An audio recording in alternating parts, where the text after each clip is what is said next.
Okay, so something that I get asked about a lot is what it's like to run Tired Eyes out of my house, essentially.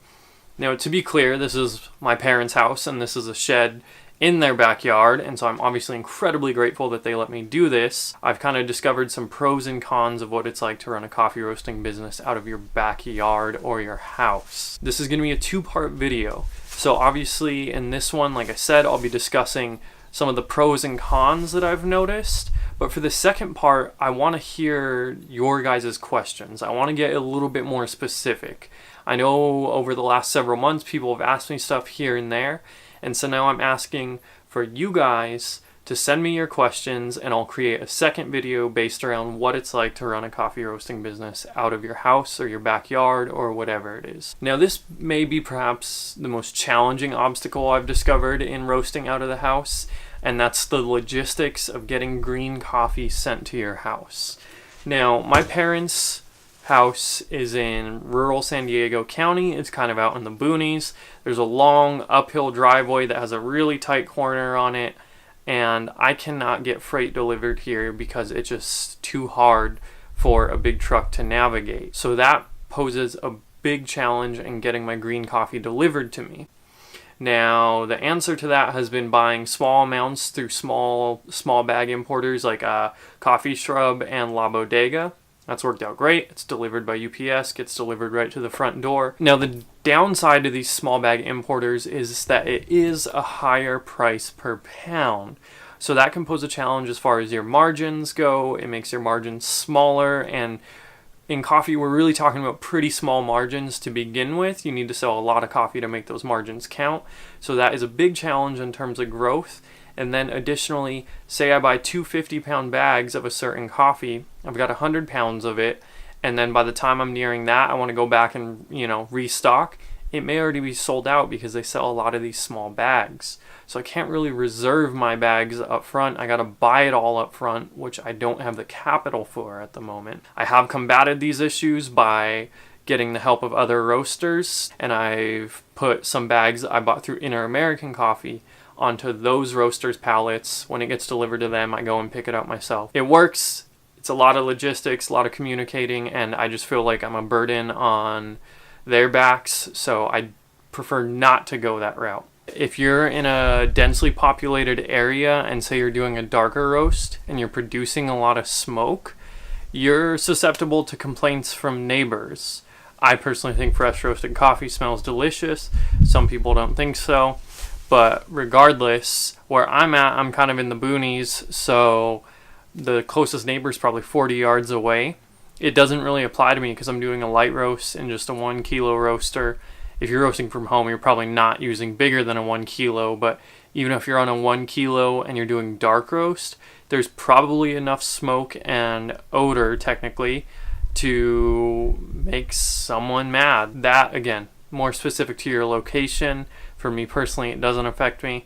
You can't really smell the coffee I'm roasting from more than like 30 feet away from the shed, and the closest neighbor is probably like 120 feet away. Now, this con is a little bit less impactful, but if you're like me and you're aware of how your actions impact the others around you, then this may affect you. But I feel guilty because I have greens stored inside my parents' house. I have bins full of brewing equipment for pop-ups, and it's just sitting in one of the second dining room, and it just feels like kind of a burden. And I know my parents say they don't really care, but I do feel bad. It's just not pleasant to look at. And so you just got to be, kind of cognizant of the fact that you're going to mix a lot of your personal and business life, and that can get messy. And again, very grateful for my parents for letting me do it.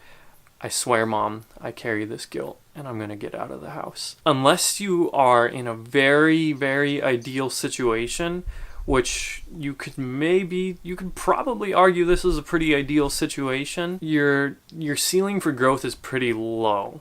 Now, what I mean by that is I've got a 1 kilo roaster in this shed, separated from the house. Neighbors are far away. It's kind of like the best possible scenario you could be in if you're going to be a home roaster and build this out of your house. But my ceiling is still very low because with the 1 kilo roaster, which is arguably probably the biggest I should be roasting out of at home, I'll probably max out somewhere like around 100 pounds a week, and then completely lose my sanity if I push it to like 120 pounds a week. In the grand scheme of things, you're talking about $4,000 to $5,000 a month in revenue, somewhere around there, if you're pushing that many pounds a week. And that's like assuming you're doing a lot of wholesale. That is obviously decent revenue, but like I would be in here full time. I would have to quit my day job, and I don't know that I could pull out enough money to keep my personal finances in check and have enough money set aside after expenses to grow the business. So I just feel that my ceiling is maybe a little bit low in here, but right now that's okay because I'm just building out the brand, developing good partnerships where I can, and just really laying the foundation for Tired Eyes. And so to me, this is still, I would take this over having to pay $1,500 a month at a warehouse any day. The first and perhaps biggest pro is low overhead.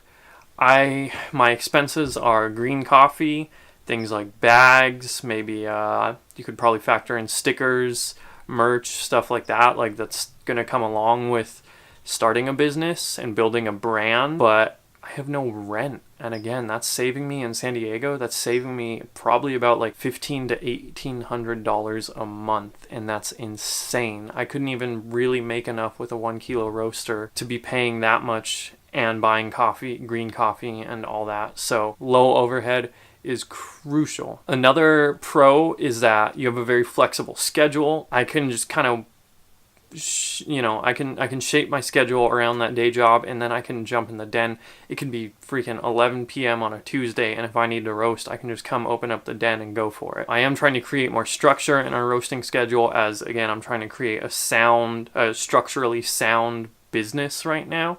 So I'm building kind of a roasting schedule. But even if that schedule kind of got derailed, it's a quiet operation. I can just walk in here any time of day, any time of night, any day of the week, and get to work. Now, that is especially crucial if you're like me and you need to keep your day job to pay your bills while you build this brand on the side. Now, I believe this could be considered a pro as well, and that's the fact that at least in San Diego, I am covered by a cottage food permit. I can't go too in detail about what a cottage food permit does and doesn't cover.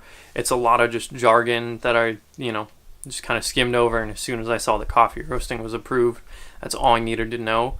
And in fact, I will say, at least in San Diego, again, the tier of cottage food permit license that I have, literally I paid a small fee, filled out an application, and I got the permit. No one even has to come out here and inspect it. Coffee is considered a non-perishable, which, obviously if you're a coffee nerd, like, we could talk all day about the freshness of coffee, yada, yada, but to health department, it's technically non-perishable. It can't spoil. It doesn't need to be kept at a certain temperature. So they don't give a frick.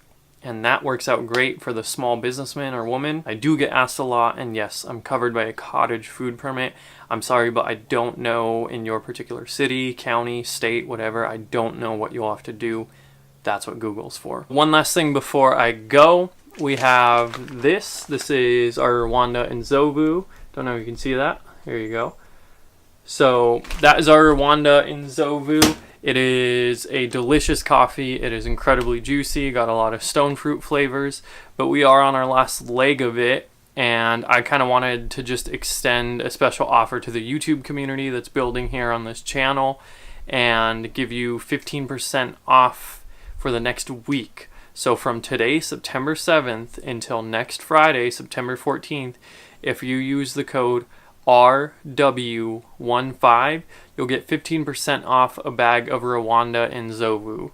We do have a lot of exciting coffees coming in, but I just wanted to give you guys a chance to try this Rwanda before it's gone.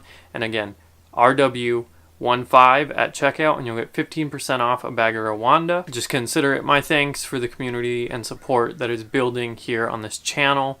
But anyways, comment, like, subscribe, at Tired Eyes Coffee on Instagram and Facebook, and please comment your questions below, direct message me on Instagram, whatever it is. Let me know what your questions are about running a coffee roasting business from home, and I'll do my best to answer them in the next video.